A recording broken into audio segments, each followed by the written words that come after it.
Hi, I'm Jennifer Bourne of jenniferbourne.com, and I am so happy you're here because today I am talking about the difference between a logo and a brand.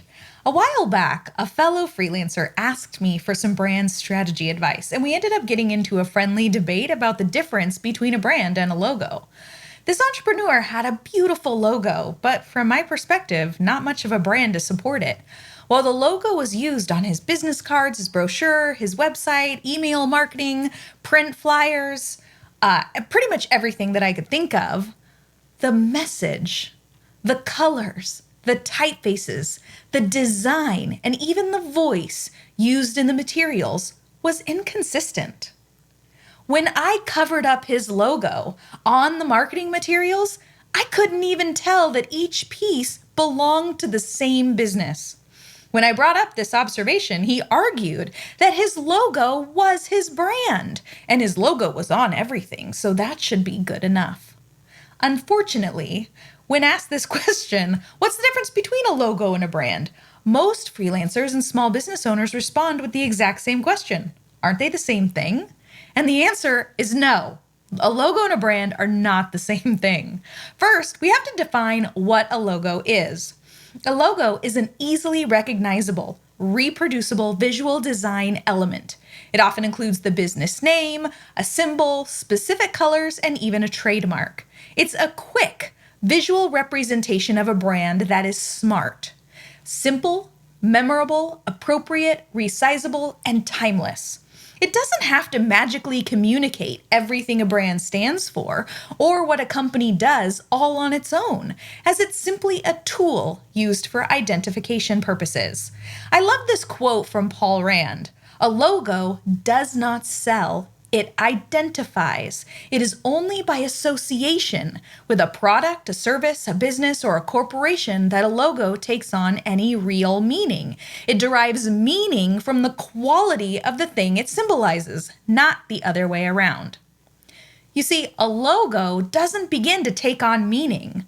It doesn't begin to reflect emotions or communicate specific messaging until it becomes an integral part of a larger brand, one that's associated with personal interactions and experiences. So with a logo defined, we then have to define what a brand is.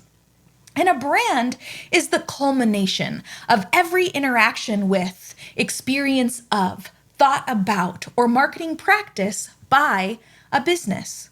From the business owner's perspective, a brand encompasses the positioning, the messaging, the communications, the visual design, the client or customer persona, the voice, the marketing, the promotions, and the presence of the company.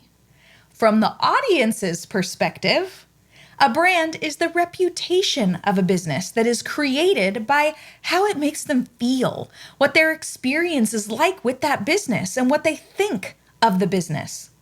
Simply put, a brand is made up of every experience a customer, prospect, vendor, partner, or other person has with you or your business, product, or service, online or offline, in person or virtually, 24 hours a day, 7 days a week, 365 days a year. Your actions as a business owner can help steer the development and growth of your brand, shaping how your business is perceived and how it shows up in the world. But if you don't put forth the effort to define your own brand and uphold its values and mission, somebody else is going to define it for you, and you may not like what it becomes. So to recap, a logo by itself is just a graphic element with a name. It's a visual piece of communication. A brand is everything tangible and intangible that represents a business and gives that logo meaning.